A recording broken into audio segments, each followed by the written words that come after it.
about nation-state attacks and the role of private industry in dealing with these. And the role is surprising to some people. So it's a concept that I think is something that's important for people to understand, that the private industry has a role in defending against even the most sophisticated cyber attacks. So let me start at the beginning. I won't take long. What are we dealing with? In the industrial space, we have what I've suggested are a way to simplify how to think about cybersecurity. The first three laws of cybersecurity: number one, nothing is secure. The cliche is, given enough time and money and talent, anything can be breached. In particular, the question, am I secure? The question, is that communication secure? Is a question that has no answer. The question, how secure are we? Is a question that has an answer. Security is a continuum, not a pair of discrete states. The question, how secure should we be, is even more important. The second law, all software can be hacked. I mean, I wrote software for 25 years. In spite of my best efforts and the best efforts of all of my colleagues, every piece of software I ever produced had bugs. Some of those bugs were security holes. And so in practice, all software can be hacked. It can be hacked by taking advantage of bugs that we have found and we know about, or by taking advantage of bugs that our enemies have found and we do not yet know about. And finally, by definition, all cyber attacks are information. That's what cyber means. And every last piece of information can be an attack. A single bit can be an attack. If the bit means open the valve, it might be exactly the right bit to send to a device right now. And 10 seconds from now, it might be exactly the wrong bit to send to the device, because we need the valve closed, not open.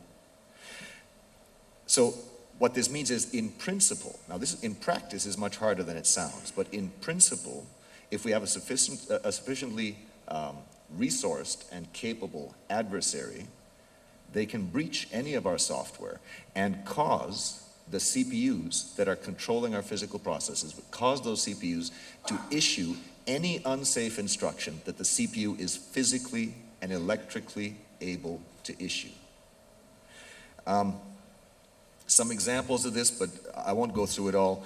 People imagine that if I have passwords and encryption and firewalls, well, I must be secure. Passwords can be stolen. This is done every day. It's called phishing. Firewalls are breached every day. This is how the bad guys get into IT networks every day. Encryption is breached in a number of ways.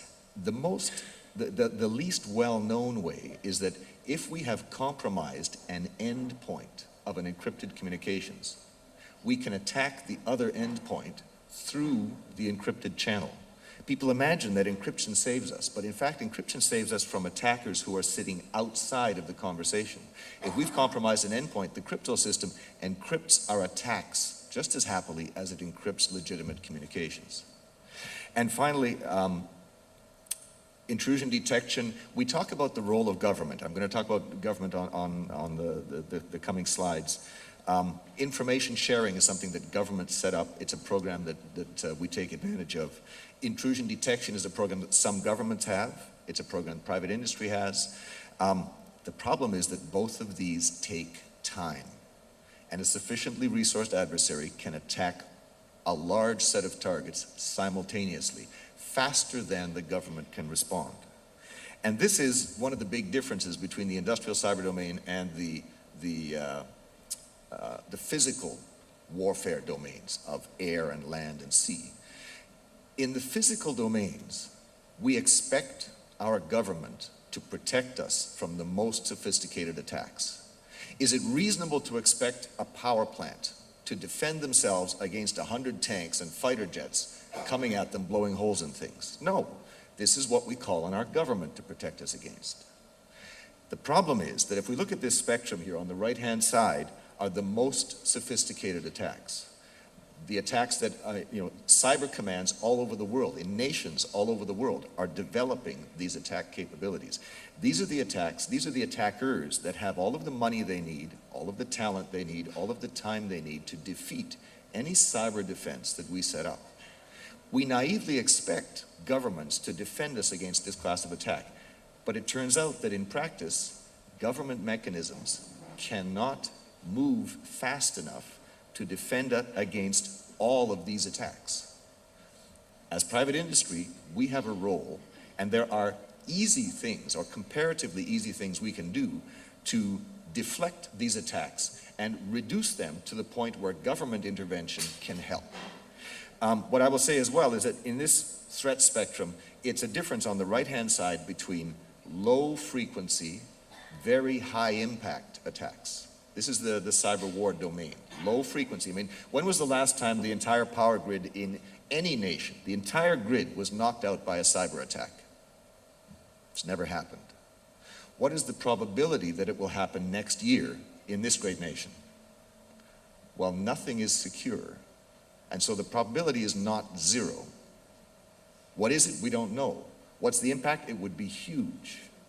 So these low-frequency, high-impact attacks are the domain of cyber warfare. Don't get me wrong, I'm talking about how anything can be breached.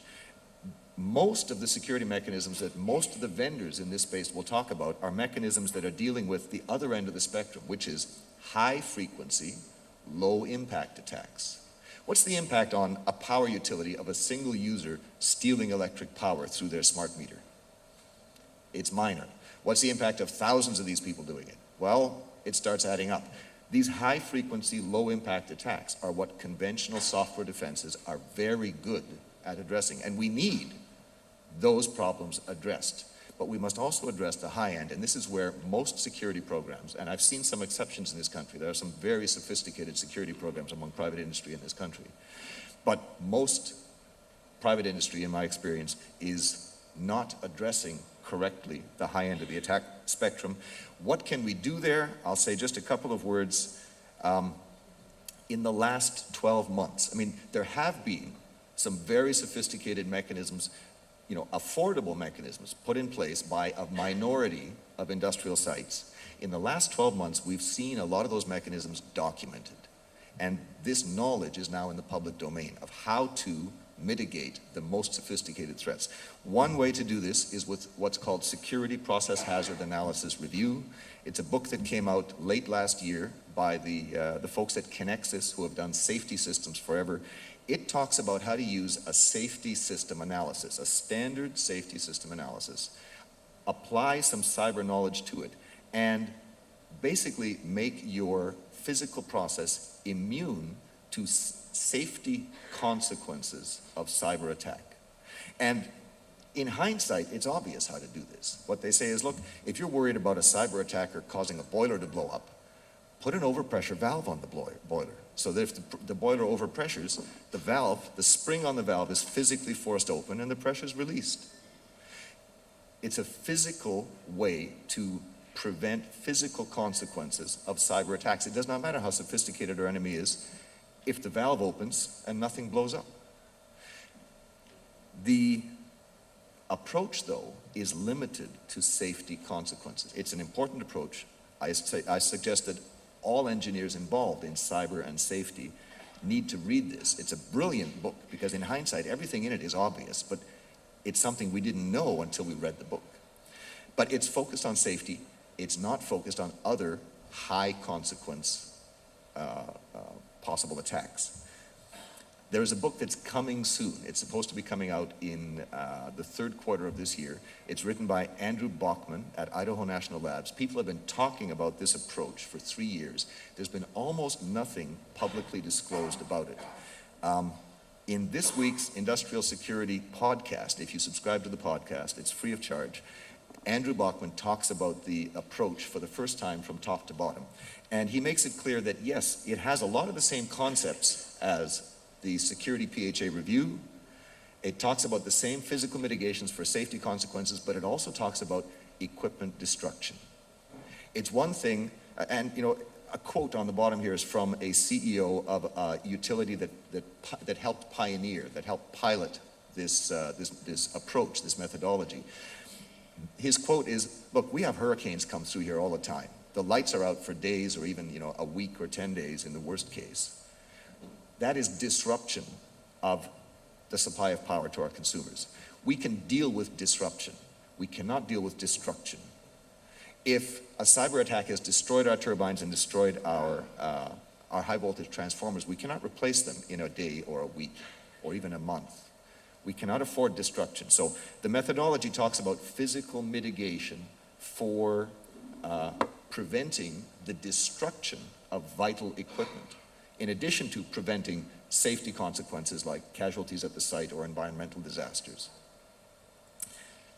The problem with this approach, all approaches have limitations. I'm very much looking forward to reading this approach. The problem with it is that in most of our industrial sites, we have priorities in addition to preventing destruction and preventing safety incidents. We're also concerned with keeping the lights on. So these mechanisms prevent the consequences of cyber attack by shutting down the physical process in the face of such an attack until the attack can be addressed and the process can safely be restarted.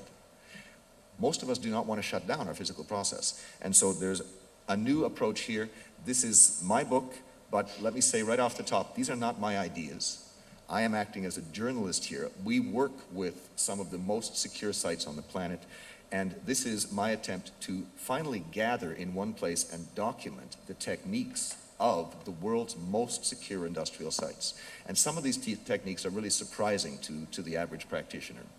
And the techniques include powerful techniques to prevent attacks in the first place, rather than merely mitigate the consequences. And I say merely, I don't mean it disrespectfully. We need secure PHA review. We need CCE. We need to mitigate those consequences physically. And we don't like to keep our lights on. We need to prevent the attacks in the first place. We need all of the security solution. What I'm speaking to here is part of it that I believe is not widely understood. These techniques have been used for years in a tiny minority of institutions and are now, in the last 12 months, becoming widely available for all of us to use. The surprising thing in SecOT, before I leave it, is the focus on preventing attack information from reaching the targets by physically controlling the flow of attack information. A lot of these controls are reasonably familiar to people: removable media controls, removable device controls. The world's most secure sites use these controls and apply them intensely.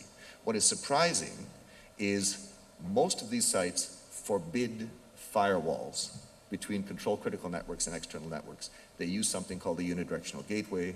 This is something I'm familiar with because my company sells these things, but this is what these sites do, is they physically prevent, they allow information to flow out of the site in order to profit from that information, and they allow nothing to get back in. If no information gets back, no attacks get back.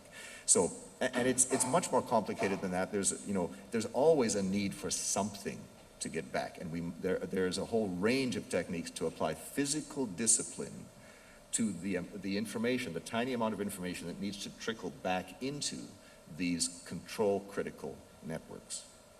So let me give you just one example. I've got a bunch of these. I'm not going to go through them all. You can catch me at the booth later if you're curious in one of these. But let me just give you one example. In the realm of smart meters, a lot of us talk about preventing theft of power, preventing theft of information, and there's a lot of sophisticated software technology addressing that high frequency, low impact event. And because it's high frequency, it does add up. We need to address this. But what very few people consider is the potential for a high impact, low frequency event. Imagine that a cybercom has produced a worm that is going to infect 10 million or 30 million meters. It's going to be difficult to do. You'll need to be able to get through several kinds of devices, but it's well within the capabilities of cybercom. Compromise these devices, erase the firmware. Now they're not bootable anymore. erase the firmware and turn off the power. Now we have 5 million, 10 million, 30 million businesses and households with no power, and the device cannot boot anymore. The device has been destroyed. The only way to cause the device to become bootable again is to replace it. Where are we going to get 30 million meters on a couple of days' notice and deploy them? This is a catastrophe. How do we mitigate that? Well, one mitigation, and there's probably several. I'm not a design engineer like some of our esteemed colleagues here. One mitigation is to modify or to design the meter in such a way that if a technician walks up and touches the meter, not remotely, touches the meter, can override the firmware, can put a good copy of the firmware back in, restore functionality to the meter. Now we have disrupted power flow. We've not destroyed the ability to deliver power to 30 million consumers. That's what I had. My message in a nutshell is that it is possible to mitigate the most sophisticated attacks to the extent that the only residual risk, it's no longer a risk that a very sophisticated attacker can remotely cripple a nation. That's no longer a threat. Nothing is secure. The residual risk is a physical one. We talked about Stuxnet. The residual risk is where an attacker physically carries an attack into our critical networks. And if we can eliminate the remote cyber threat, leaving that physical threat, this is where governments can help us enormously, because governments have been dealing with conspiracies of sleepers and physical threats for centuries, and they have powerful tools to help us with that. If we deploy these protections, if we deploy these new techniques that are now, the knowledge is in the public domain and widely available, if we deploy these cost-effective techniques, we can improve the security of our industrial targets, bluntly, to the extent that even the most sophisticated adversary on the planet tears their hair out and curses the name of our systems designers. I suggest this is the goal for our security programs. Thank you so much.